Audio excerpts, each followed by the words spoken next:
হবে, সেই বাংলাদেশ নতুন ভাবে গড়ে উঠবে, সেই বাংলাদেশ পুরনো সংবিধান, পুরনো আইন, পুরনো বেতন কাঠামো দিয়ে চলবে না।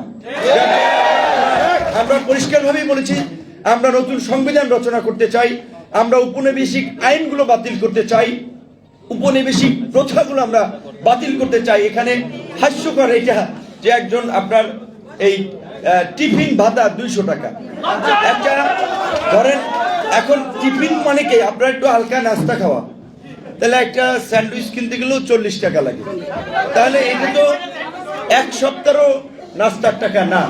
তাহলে এই যে সেই মানদাতার আমলে রেখে গিয়েছেন আর এটা পরিবর্তন করে নাই। আর আমাদের আরেকটা দুর্ভাগ্য হচ্ছে, আমাদের যে কোনো অফিসে, আদালতে, প্রতিষ্ঠানে যারা উচ্চ পর্যায়ে থাকে তারা শুধু নিজের সুযোগ সুবিধাটাই দেখে।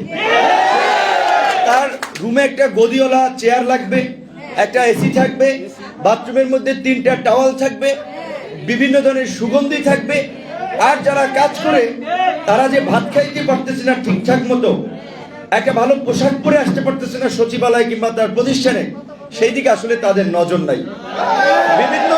বিভিন্ন সংগঠনের অ্যাসোসিয়েশন আছে, ধরেন পুলিশ সার্ভিস অ্যাসোসিয়েশন আছে, আপনারা দেখেছেন গত কয়েক বছরে তাদের বক্তব্য বিবৃতি রাজনৈতিক নেতাদের মতো ছিল। এইটা কেন করেছে? স্বরাষ্ট্রমন্ত্রীকে বোঝানোর জন্য যে আমরা সরকারের পাশে আছি, বিরোধী দল সাইজ করার জন্য আমরা আছি। কাজেই সরকার যখন ভাবে যে পুলিশ সুপার, এসপি, ডিসি এই উচ্চপদস্থ কর্মকর্তারা থাকলে এসআই কনস্টেবল দিয়ে আমার কি দরকার, ঠিক একইভাবে সরকার মনে করে মন্ত্রণালয়ের সচিবরা থাকলে আর বাকিদের আমার কি দরকার। কিন্তু এই যে আপনারা বঞ্চিত হয়েছেন, এইভাবে প্রত্যেকটা শ্রেণীতে, প্রত্যেকটা অফিস আদালতে বঞ্চিত হয়েছে। আমি কি বলেছি আপনাদের এই প্রোগ্রামে আসার আগে, আমি আরো একাধিক প্রোগ্রামে, টেলিভিশনের টকশোতে বলেছি যে আমরা বর্তমানে বা অনেকদিন ধরে সব মহলের যে কনসার্নটা ছিল যে বাংলাদেশে সমাজের প্রতিটা সেক্টরে দুর্নীতি ছেয়ে গেছে, দুর্নীতি সমাজকে গ্রাস করেছে। কাজেই দুর্নীতি রোধ করা না গেলে, দুর্নীতি মুক্ত করা না গেলে সুশাসন কিংবা সুন্দর বাংলাদেশ বিনির্মাণ করা সম্ভব না।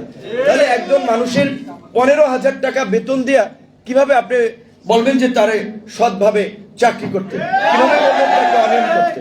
আমি ব্যক্তিগত আমার নর্মাল সেন্স থেকে আমি বলেছি, ন্যূনতম বেতন সর্বনিম্ন স্কেল হওয়া উচিত 20,000 টাকা। এখানে তো বেতনের স্কেল 8,200 টাকা, সব মিলিয়ে ভাতা টাতা মিলিয়ে হচ্ছে 15,000 টাকা। এখনকার বর্তমান বাস্তবতায় একজন শ্রমিক, ধরেন যারা একেবারে যেটা বলে খেতে খামারও কাজ করে কিংবা ডে লেবারার, সেও কিন্তু 600 টাকা 700 টাকা তার মজুরি নেয়। অবশ্যই তারাও হাড়ভাঙা পরিশ্রম করে, আপনিও তো পরিশ্রমটা একইভাবে দিচ্ছেন। তাহলে আপনার যে মানে এইটা তো আমাদের স্বীকার করতে হবে, বাংলাদেশের আর্থ সামাজিক প্রেক্ষাপটে মানুষ মনে করে আপনি একটা সরকারি চাকরি করেন। আমাদের দেশের যেখানে আপনার অধিকাংশ মানুষই নিম্নবিত্ত, মধ্যবিত্ত, কাজেই তাদের একটা চাকরিজীবী লোকের প্রতি তার আত্মীয় স্বজন, পরিবারে নানান রকম একটা প্রত্যাশা থাকে। এইটা সামাজিক বাস্তবতা, এইটা আমাদের অস্বীকার করার ওয়ে নাই। সো আপনি এই সমাজের সাথে তাল মিলিয়ে চলার জন্য তো আপনার বাধ্য হয়ে দুর্নীতি কিংবা অনিয়মের সাথে ইনভলভ হতে হচ্ছে।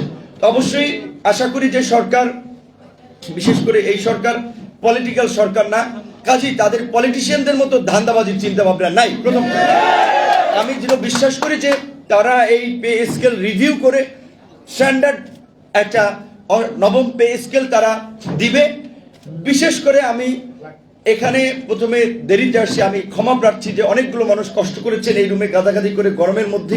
কিন্তু আমি যদি আপনাদেরকে বলি, আসলে আমি জেল থেকে বেরোনোর পর 6 তারিখ আমার 2টো বাচ্চা, তারা দেখা যায় আমি অনেক সময় সকালে মানে বের হই, ঘুমাই, রাতে যে আমি 2টা 3টা 2:30টার দিকে তাদের দেখা পাই না অনেক ক্ষেত্রে, তারা সকালবেলা বাবাকে খুঁজে। তো আমি আমার পরিবারকে আসলে সময় দিতে পারছি না।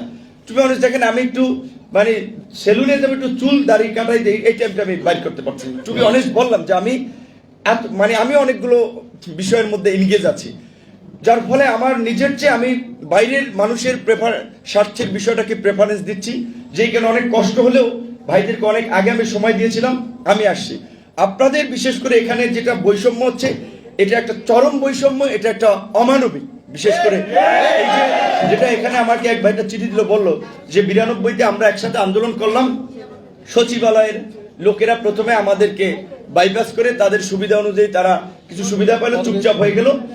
পরবর্তীতে বঙ্গভবন, গণভবন কিংবা আরো কয়েকটা জায়গা থেকে তাদেরকেও টেনে নিয়ে আসা হলো, আর আপনাদের পক্ষে থাকলো না কেউ।